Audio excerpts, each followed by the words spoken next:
जब भाई छोटे भाई जितेंद्र मेघवाल के साथ अन्याय हुआ और जब मैं उनके परिवार के यहाँ पास पहुंचा तो उनके भाई ने मुझे बताया कि जितेंद्र मेघवाल आपकी तरह मुझे रखता था और जितेंद्र मेघवाल ये कहता था कि मैं भाई को एक दिन घर लेके आऊंगा। देश में जाति है, जाति के हिसाब से नेता बनाते, जाति के हिसाब नेता मानते, कर्म के आधार पर नहीं मानते। बहुत प्रयास के बाद सरकार ने जो वादे किए उनको वादा कर को भी पूरा सरकार नहीं कर पाई। हमने जो मांगे रखी थी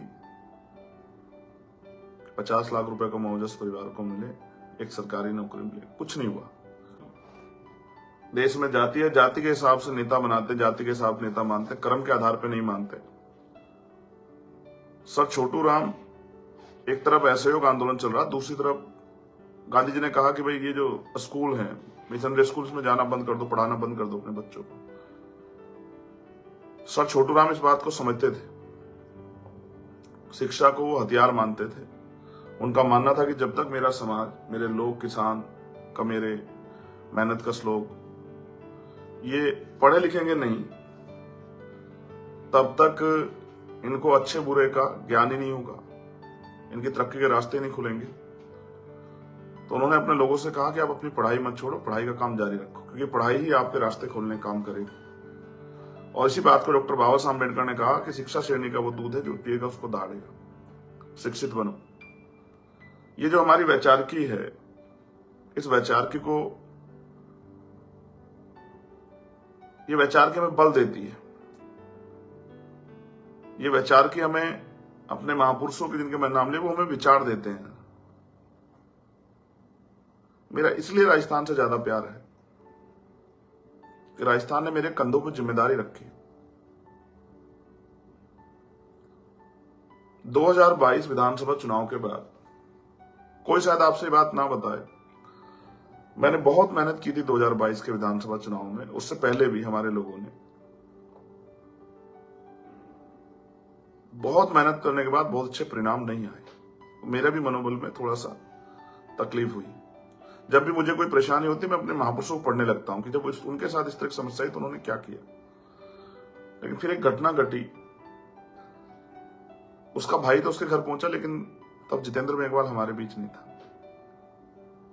एक नौजवान होनहार, जब जाति के आधार पर जो भेदभाव, ऊंच नीचे, उसकी वजह से उसकी जान चली गई।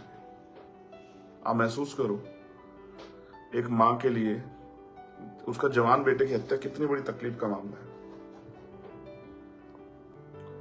एक बहन के लिए अपने भाई को खो देना, वो भाई जो उन बहनों का सहारा था, उस परिवार का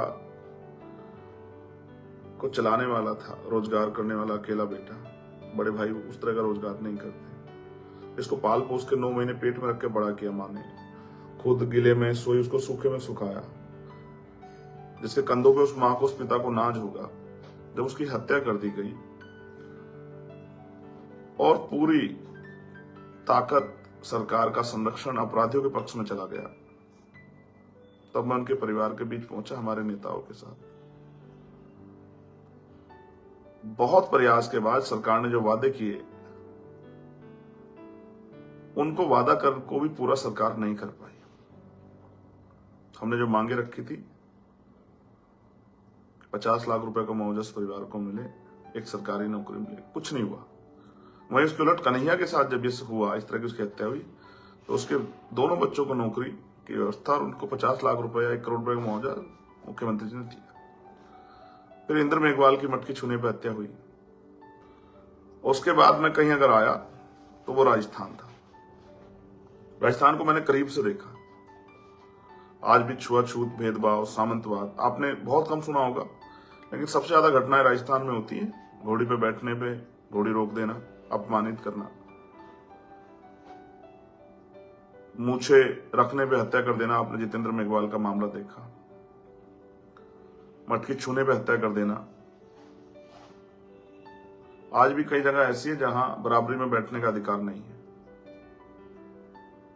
अब से ज्यादा समय नहीं हुआ, लगभग 50 वर्षों पहले कुंभाराम आर्य जी,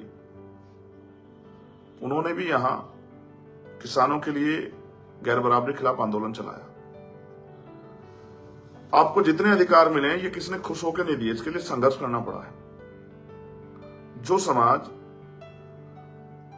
अपनी तकलीफ को नहीं बताएगा, अपनी तकलीफ पे चर्चा नहीं करेगा, अपनी तकलीफ पे सवाल नहीं खड़ा करेगा, तो दूसरे व्यक्ति को एहसास नहीं होगा कि वो तकलीफ उनके लिए कोई मायने रखती है नहीं रखती। जैसे पूरे राजस्थान में अभी तक भी अमीर लोगों को तो मिल गया है, लेकिन गरीब लोगों को पीने के लिए साफ पानी की व्यवस्था भी पूरे राजस्थान में नहीं हुई।